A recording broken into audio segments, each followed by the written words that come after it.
이것만큼은 절대로 놓치면 안 됩니다. 두 번째 시간입니다. 한번 따라해 보세요. 이것만큼은 절대로 놓치면 안 됩니다. 지난주 우리가 배웠던 말씀이 뭐죠? 지난주 우리는 우리의 구원이 우리의 노력과 깨달음이나 방법이나 율법 지킴이나 어떤 행위로 말미암은 것이 아니고 오직 하나님의 은혜로 된다 하는 것을 배웠습니다. 그런데 인간편에서의 노력과 깨달음이나 어떤 방법으로가 아닌 하나님의 전적 은혜로 구원받았다고 하니까 몇 가지 영적인 부작용이 있다고 했습니다. 그것이 뭐죠? 구원의 확신이 흔들릴 수 있다는 것이죠. 내가 노력해서, 내가 애를 써서 내 방법대로 무엇인가를 열심히 해서 구원이라는 것을 쟁취해냈다면, 그리고 거기에 대하여 합당한 증명서를 우리가 소유하고 있다면 우리는 훨씬 덜 구원의 확신이 흔들리는 것을 경험했을 것입니다. 그런데 내가 한 것이 없습니다. 내가 노력하지 않았습니다. 그리고 구원을 받을 만한 자격도 없죠. 더 놀라운 건 뭐죠? 예수님을 믿고 하나님의 자녀가 되었음에도 불구하고 변한 것이 없더라는 것이죠. 여전히 나는 그냥 그 꼴이고, 또 선하지도 않고 항상 문제를 일으키고 죄를 짓고, 또 어떤 특별한 변화도 느껴지지 않는다는 것입니다. 그래서 신앙생활 할 때에 우리의 마음이 뜨거워지고 뭔가 교회에서 봉사를 많이 하고 또 성령으로 충만함을 느끼면 구원의 확신이 분명하게 내 안에 있는 것으로 확인되어지지만, 그렇지 않고 영적으로 좀 뭐라고 그래요? 다운됐다고 그럴까요? 다운이 되고, 그러면 내가 정말 구원받은 거야? 하는 구원의 확신이 흔들리는 현상을 경험할 수 있다고 말씀드렸습니다. 그러나 우리가 절대로 놓치지 말아야 될 진리가 여기 있다는 것이죠. 우리 안에 있는 이 믿음, 하나님을 향한 이 믿음, 그리고 하나님을 향한 영적인 감각, 그리고 내가 죄를 짓거나 하나님 말씀에 순종하지 않았을 때에 뒤통수가 서늘해지면서 하나님이 나를 보고 계신 것 같은 느낌, 이런 감각들, 그리고 하나님의 축복을 더 많이 받고 싶은 그런 영적인 열망, 하나님에게 더 많이 사랑받고 싶은 그런 감각들, 이런 감각들은 살아있기 때문에 나오는 감각이라고 말씀드렸습니다. 죽은 자는 감각이 있어요, 없어요? 없죠. 감각이라는 것은 아주 조금만 있어도 그것은 이 사람이 뭐하다는 거예요? 살아있다는 것이죠. 살아있다는 뜻은 뭐죠? 그것은 내 안에 뭐가 있다? 생명이 있다는 것입니다. 내 안에 생명이 있다는 것은 뭐죠? 구원받은 하나님의 자녀라는 것이죠. 그래서 우리가 절대로 놓치지 말아야 될 것이 뭐냐? 구원의 확신이라고 말씀드렸습니다. 오늘은 두 번째 시간입니다. 오늘은 농구 이야기로 시작해 보기를 원합니다. 여러분 농구 아시죠? 농구. 농구 선수 중에 유명한 사람 몇 명이나 알고 계십니까? 허재, 현주엽, 서장훈, 이 정도 여러분 들어보셨으리라 생각이 됩니다. 또 외국 선수 중에는 마이클 조던, 샤킬 오닐, 이런 선수 한두 번 정도는 들어보셨을 거예요. 농구라는 게임이 참 재미있죠. 여러분 농구라는 게임의 핵심이 뭐죠? 농구라는 게임의 핵심은 물론 골을 많이 넣는 거지만, 그러나 그 전에 더 중요한 게 뭐냐면 공을 빼앗기지 않거나 혹은 공을 빼앗는 것입니다. 농구는 공 뺏기입니다. 공을 빼앗아야 점수를 낼 수 있거든요. 그래서 공을 빼앗기지 않으려고 전략을 짭니다. 공을 빼앗기지 않기 위해서 드리블을 합니다. 공을 빼앗기지 않기 위해서 선수끼리 팀워크를 이루죠. 반대편은요, 어떻게 해서든지 공을 빼앗으려고 하는 거죠. 가로채기를 하든 어떻게 몸싸움을 하든 무슨 방법을 다 써서라도 공을 뺏는 거예요. 그래서 농구에서 중요한 중요한 기술 중에 하나가 뭐죠? 리바운드라는 것이죠. 상대편이 슛을 했는데 그게 골이 되지 않고 맞고 튕겨 나와요. 그럼 그거를 가로채는 겁니다. 그게 굉장히 중요한 기술이에요. 결국 농구라는 것은 공 뺏기 싸움인 것이죠. 그런데 여러분, 만약에 이런 가정을 한번 해봅시다. 농구라는 것이 공을 가지고 한편에서는 공을 지키려고 하고 한편에서는 공을 빼앗으려고 합니다. 그런데 농구를 할 때에 공을 주지 않고 농구 공이 없이 농구를 하라고 하면 어떤 일이 벌어질까요? 할 수 있는 게 하나도 없죠. 뭐 어떻게 하라는 거예요? 그냥 가만히 있어야 되는 거죠. 손에 아무것도 없으니까 할 수 있는 게 없는 것입니다. 이것이 바로 우리가 느끼는 영적인 경험이죠. 구원은 받았는데 손에 지금 아무것도 없는 거예요. 그런데 하나님은 우리에게 구원을 주셨음에도 불구하고 우리에게 주신 것이 하나도 없습니다. 구원 받았습니다. 근데 손에 잡히는 게 없어요. 어떤 느낌이 듭니까? 구원을 받았는데 내가 뭘 하고 살아야지 하는 것을 잃어버린단 말이죠. 공이 있어야 그걸 지키든지 뺐든지 할 것 아닙니까? 그렇죠? 그런데 아무것도 없어요. 뭐 하고 살아야 되는 거지? 이런 생각이 드는 거예요. 여기에서 영적인 부작용이 일어나는 것입니다. 여러분, 예수 믿었습니다. 구원 받았습니다. 하나님의 자녀가 되었습니다. 어떻게 살아야 됩니까? 무엇을 위해서 살아야 됩니까? 이런 얘기를 하죠. 하나님의 영광을 위해서. 그럼 어떻게 사는 게 하나님의 영광을 위해서 사는 거예요? 이런 부분이 해결이 되지 않으니까 영적으로 방황이 오는 것입니다. 어느 방향으로 가야 되는지 분명하지 않는 거예요. 그래서 교회 다니는 사람들이, 신앙생활하는 사람들이 이런 생각을 하는 거죠. 그냥 교회만 다니면 되는 건가? 아니면 교회를 잘 섬기면 되는 건가? 아니면 나쁜 짓 안 하면 되는 건가? 아니면 이 땅에서 축복받으면 되는 건가? 요 정도만 생각하는 거예요. 손에 만져지는 것이 없고 공이 없으니까 무엇을 어떻게 해야 되는지 멍해진 겁니다. 교회는 물론 잘 나가죠. 봉사도 하죠. 그런데 내 인생의 목적이 무엇이고 내가 어느 방향으로 가는지 아주 명확하게 감을 잡지 못하고 있다는 거예요. 그래서 영적 방황이 생긴다는 겁니다. 구원을 은혜로 받았습니다. 그렇죠?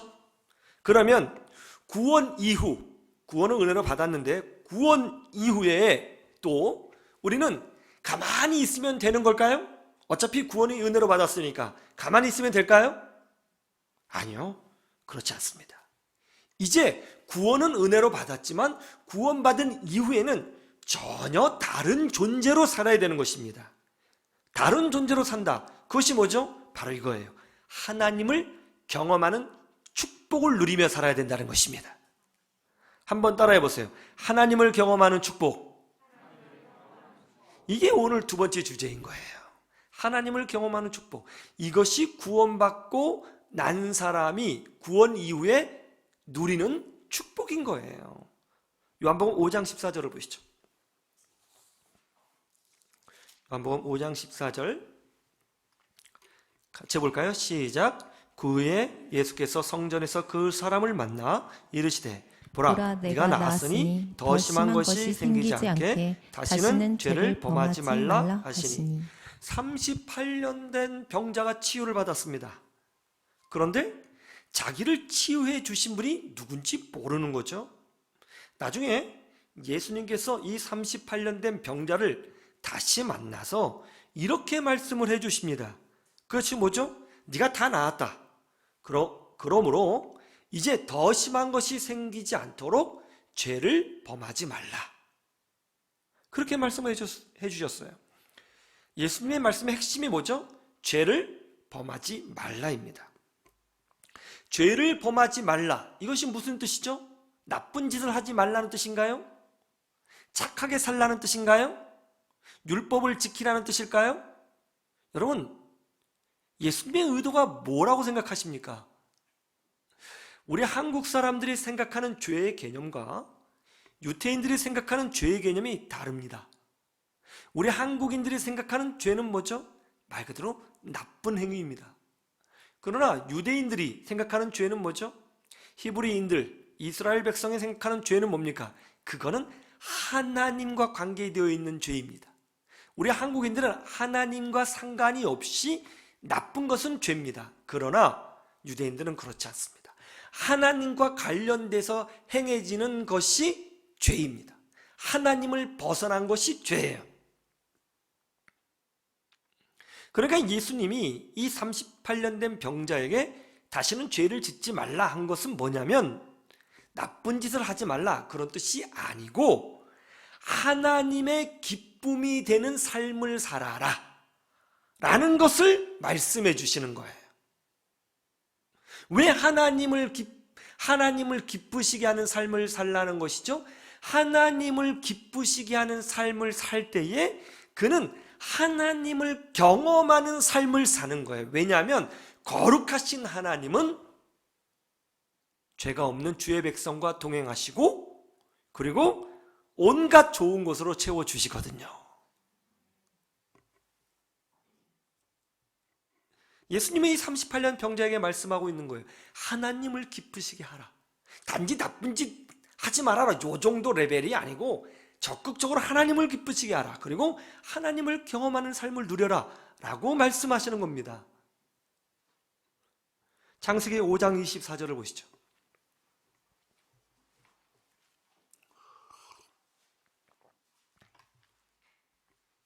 창세기 5장 24절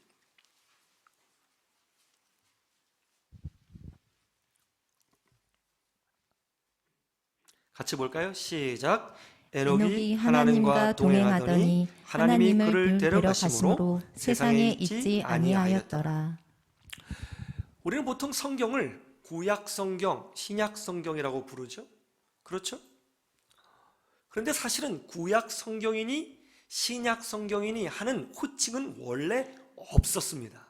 이것은 나중에 유럽 사람들이, 유럽 신학자들이 붙인 호칭에 불과합니다. 구약이니 신약이니 이런 단어 자체가 없었어요. 그리고 성경이라는 표현도 없는 말입니다. 이건 인위적으로 만들어낸 겁니다. 바이블. 이 바이블이라는 단어는 파피루스에서 나온 단어이죠. 원래 모음 자음을 공부할 때 P하고 B는 같은 음가거든요. 파피루스에서 바이블이 나온 거죠. 바이블. 그래서 이것도 바이블이라는 표현도 나중에 서양 신학자가 붙인 거예요. 성경이란 말은 우리나라가 자체적으로 만든 표현에 불과합니다. 구약 성경, 신약 성경 이런 거는 원래 없는 표현이에요. 그러면 유대인들은 구약 성경을 믿지 않습니까? 유대인들은 구약 성경을 뭐라고 부를까요? 성경이라고도 안 하고 바이블이라고도 안 하고 구약이라고 말을 하지 않는다면 유대인들은 구약 성경을 뭐라고 말을 할까요? 뭐라고 부를까요? 유대인들은 구약 성경을 이렇게 부릅니다. 율법과 선지자 이렇게 부릅니다. 그게 구약 성경을 부르는 표현인 거예요. 한번 따라해 보세요. 율법과 선지자. 그래서 신약 성경을 읽다 보면 율법과 선지자의 글에는 혹은 율법과 선지자의 이렇게 표현이 나오죠. 그것은 구약 성경을 지칭하는 표현인 것입니다. 이걸 통해서 우리가 알 수 있는 게 뭐죠? 이스라엘 사람들은, 유대인들은 구약 성경을 두 부분으로 이해하고 있다는 것을 알 수 있어요. 어떻게 해요? 율법서와 선지서로 이해하고 있다. 이렇게 알 수 있는 것이죠.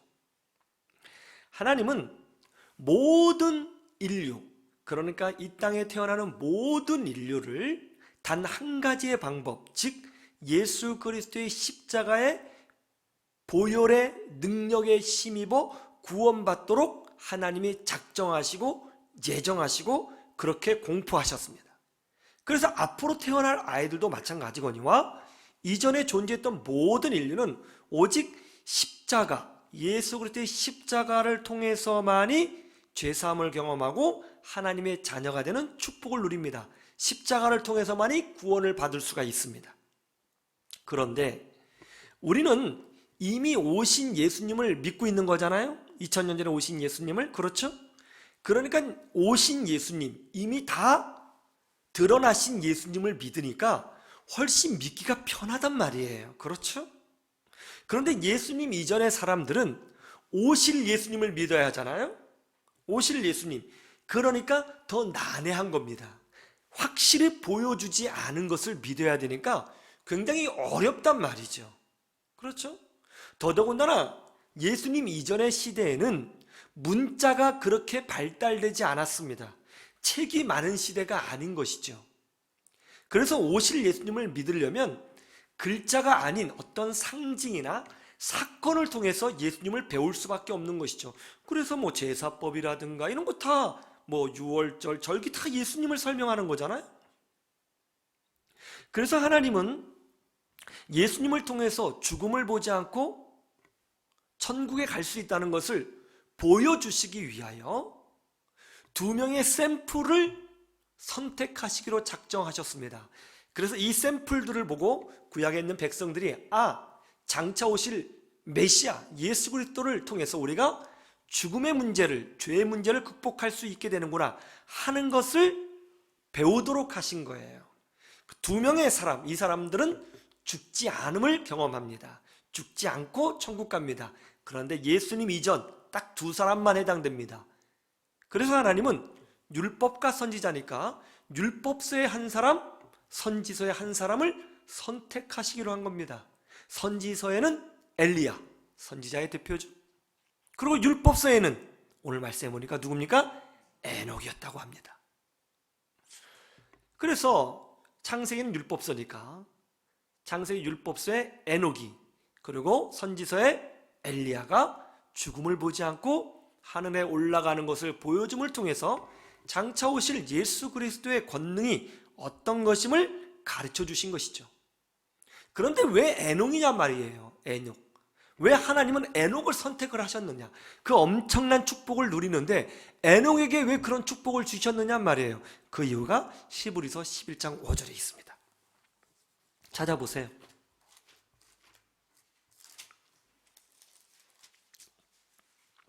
히브리서 11장 5절.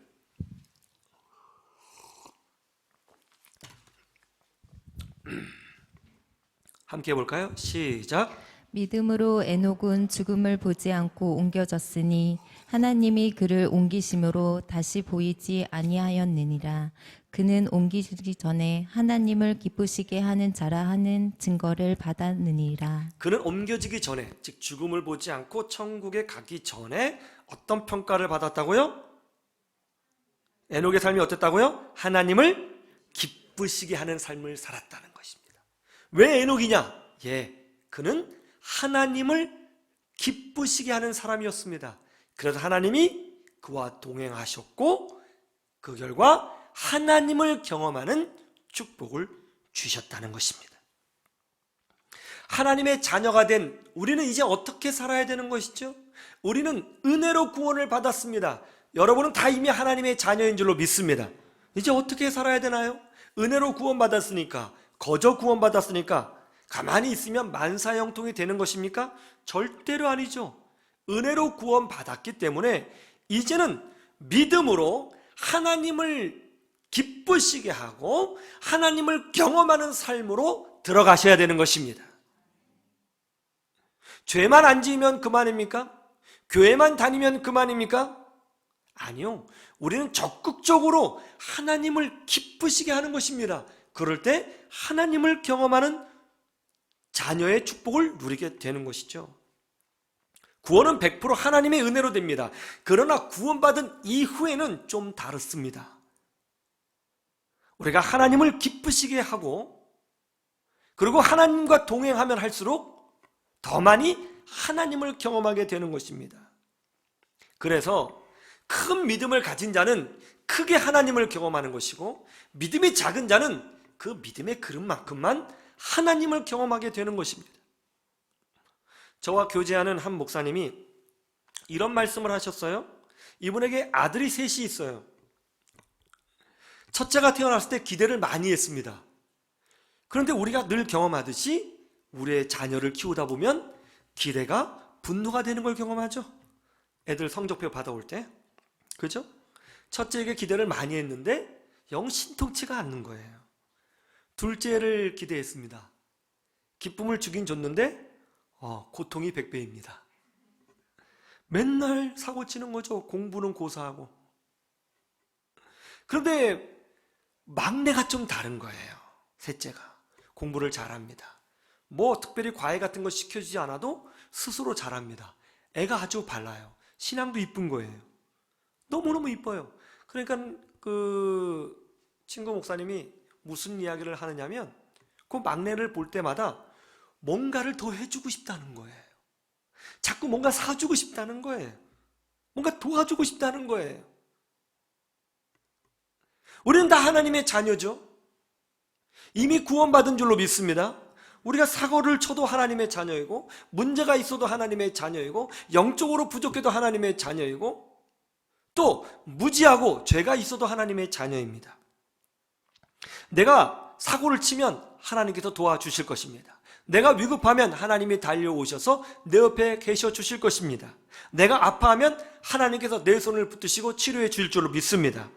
그런데 다 같은 하나님의 자녀지만 어떤 사람은 하나님에게 막내 아들 같은 느낌을 주는 사람이 있더라는 거예요. 뭔가 하나님이 더 해주고 싶고, 뭔가 하나님이 더 부어주고 싶고, 뭔가 하나님이 더 많이 축복해 주고 싶은 그런 자녀가 있을 수 있다는 것입니다.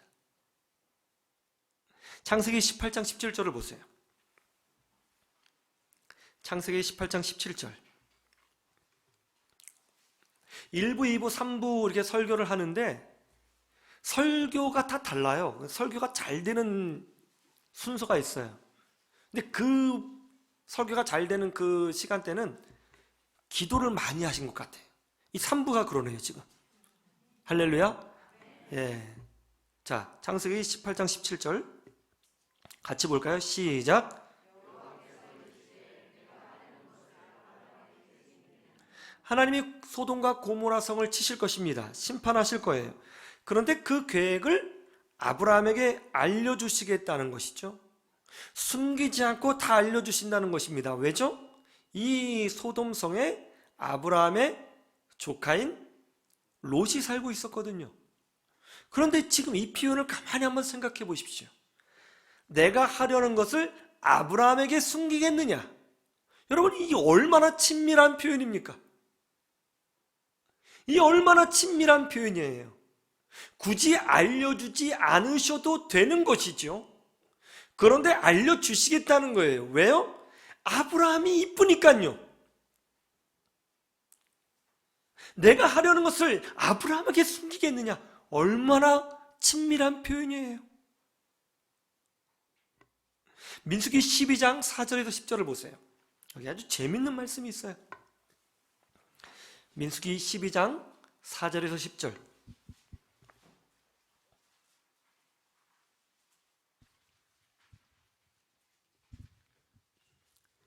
한번 보세요. 4절에서 10절. 시작.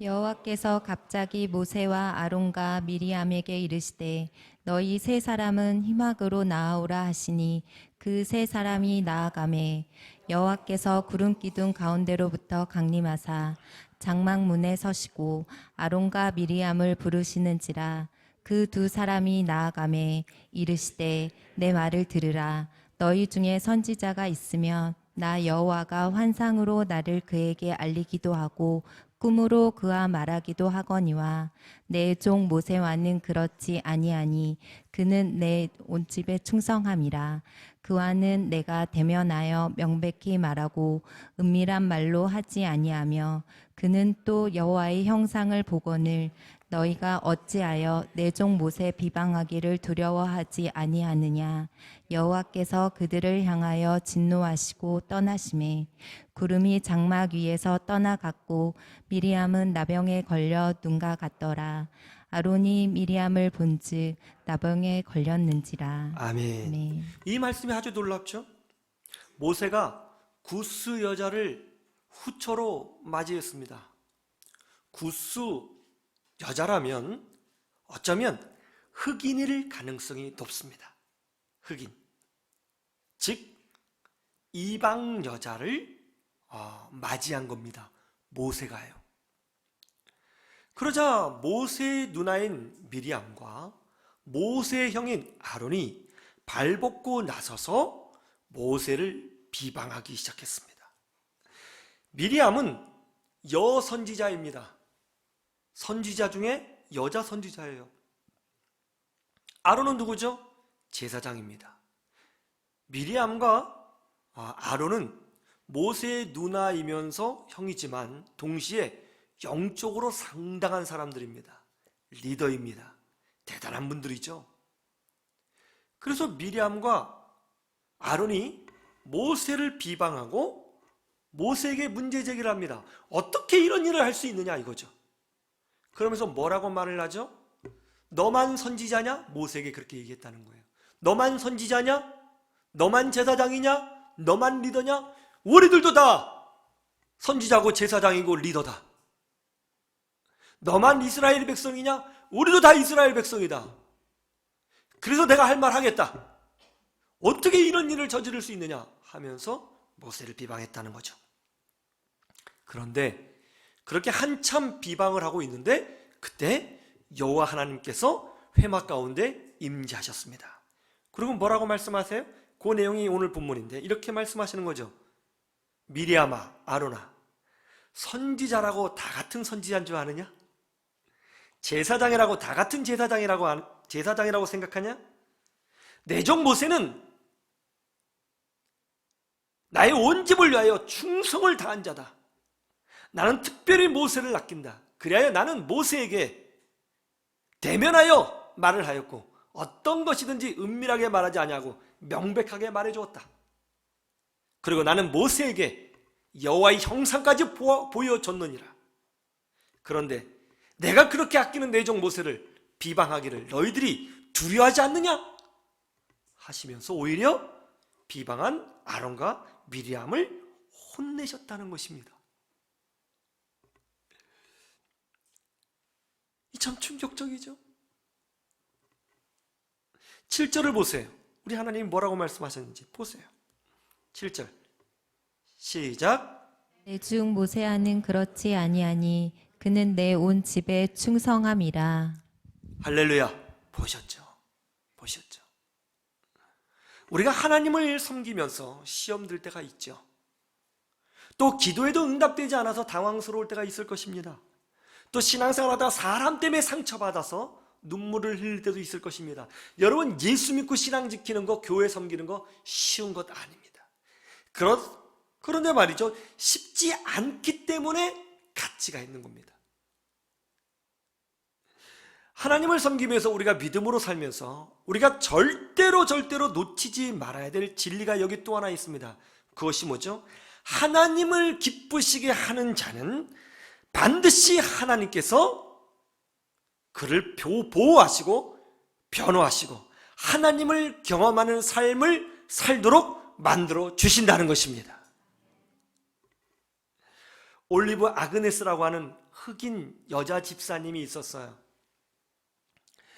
이분이 이발사하고 결혼했습니다. 경제적으로 아주 어려웠습니다. 그런데 경제적으로 어려워도 신앙이 굉장히 좋아서 하나님을 섬기는 일이라면 발벗고 나섰습니다. 교회를 섬기고 성가대로서 최선을 다하고 또 본인도 생활이 아주 어렵지만 교회가 어렵다고 하면 물질과 시간을 아끼지 않았습니다. 정말 충성스러운 여자 집사님이었어요. 이렇게 충성스럽게 하나님을 섬기던 분이었는데 어느 날 느닷없이 질병에 걸려서 하나님의 부름을 받게 되었습니다. 많은 사람들이 충격을 받았습니다. 아니, 어떻게 하나님을 이렇게 섬겼는데 이런 질병으로 허망하게 하나님의 부름을 받을 수 있느냐? 정말 하나님이 계시다면 이런 일이 벌어질 수 있느냐? 다들 충격을 받았어요. 이 아그네스 집사님이 이제 하나님의 부름을 받을 때가 되었는데 그때 이 집사님 옆에는 12살 된 아들이 있었습니다. 아그네스 집사님이 12살 된 아들을 남겨놓고 하나님의 부름을 받으려니 눈이 감아지지 않는 거예요. 그래서 아들의 손을 붙들고 가쁜 심을 몰아시며 마지막으로 이렇게 유언합니다. 아들, 엄마가 아들 사랑하는 거 알지? 엄마 없어도 할머니가 다 돌봐줄 거야. 그러니까 걱정하지 마. 엄마는 우리 아들이 끝까지 하나님 편에 서는 사람이 되면 좋겠어. 그리고 교회를 아끼고 사랑하고 그러면 좋겠어. 앞으로 살면서 어려운 일이 많을 텐데 그때마다 우리 아들은 꼭 기도해. 알았지? 엄마도 천국에서 너를 위해서 기도할 거야. 하나님이 기뻐하시는 사람이 되자. 응? 그리고 나중에 꼭 천국에서 만나. 아들 사랑해. 이런 유언을 남겼어요. 그리고 하나님의 부름을 받았습니다. 사람들이 보기에는 이해할 수 없었습니다. 아니 어떻게 이렇게 충성스러운 주의 여종이 이렇게 험하게 떠나는가. 그런데 하나님께서는 이 아그네스 집사님의 아들을 기억해 주셨습니다. 하나님이 이 아들의 삶에 놀랍게 간섭하셨어요. 이 아이가 자라는데 믿음이 굉장히 좋은 거예요. 정말 교회를 자기 집처럼 섬깁니다. 그리고 꿈과 비전이 뭐냐 이렇게 물어보면 어떤 사람은 뭐 과학자가 되겠습니다. 또는 사업가가 되겠습니다. 그러는데 이 아이는 꿈과 비전이 믿음, 소망, 사랑으로 살겠습니다. 이게 비전이라는 거예요. 이분이 1920년대 미국에서 대학을 나왔는데 1920년대는 미국에는 인종차별이 가장 심했을 때입니다. 그래서 흑인이 타는 버스가 따로 있고 백인이 타는 버스가 따로 있었죠. 흑인이 들어가는 화장실이 따로 있고 백인이 들어가는 화장실이 따로 있습니다. 그리고 그 당시에 흑인들은 거의 초등학교도 졸업하지 못했습니다. 그런 시대예요. 흑인이 앉은 자리는 백인이 앉지도 않습니다. 그런 시대입니다. 그런데 그 시대에 흑인으로 살아야 했습니다. 얼마나 많은 구박과 얼마나 많은 아픔이 있었겠어요. 그런데 이분이 그 어린 나이에 그런 인종적 차별과 사회적 차별을 경험하면서까지 인내하고 살아가며 공부를 한 거예요. 얼마나 많은 아픔이 있었겠어요? 근데 항상 웃는 거예요. 공부를 해요. 그래서 어떻게 되냐면 미국 역사상 흑인 최초로 하버드 대학을 졸업했습니다. 그리고 하버드에서 박사학위를 취득한 미국 최초의 흑인이 된 거예요. 여기서 끝나지 않습니다. 국가 공무원이 됐거든요. 나라의 명을 받고 전 세계를 돌아다니면서 특별히 분쟁 지역에 있는 곳에 가서 사역을 잘 감당했습니다. 믿음, 소망, 사랑의 사역을 감당했어요. 이분이 어떻게 됐냐면 흑인 최초로, 지구상에 존재하는 흑인 최초로 노벨상을 받게 됐어요. 바로 랄프 번치 박사입니다. 흑인 최초로 하버드를 졸업한 사람, 흑인 최초로 노벨상을 받은 사람. 하나님이 돌보아 주신 줄로 믿습니다. 여기에 은혜가 있는 거죠. 여기에 은혜가 있어요. 여러분 다시 한번 말씀을 생각해 보십시오. 내가 하려는 것을 아브라함에게 숨겼느냐? 이게 얼마나 놀라운 말씀이에요. 모세는 충성된 내 종이라 너희가 어찌 두려워하지 않고 감히 모세를 비방하느냐? 하나님께서 편들어 주시는 사람이에요. 이 얼마나 복된 일입니까? 여러분이 지금 그런 축복을 누리고 있는 줄로 믿습니다. 하나님이 여러분의 편을 들어주시고 계시는 거예요. 이게 우리의 놀라운 축복이란 말입니다. 여러분, 은혜로 구원받았습니다. 이제 어떻게 살아야 되나요? 하나님을 기쁘시게 하는 삶을 살아야 되는 것입니다. 하나님을 기쁘시게 하려면 할수록 더 크게 하나님을 경험하게 될 줄로 믿습니다. 나의 하려는 것을 내 사랑하는 아들에게 딸에게 숨기겠느냐? 이런 소리를 듣는 믿음의 사람이 되십시오. 하나님을 경험하십시오. 하나님의 은혜를 누리십시오. 그래서 간증거리가 풍성한 주의 백성들이 되시기를 주님의 이름으로 축원합니다. 축원합니다. 세 번째는 다음 주에 하도록 하겠습니다. 기도하겠습니다.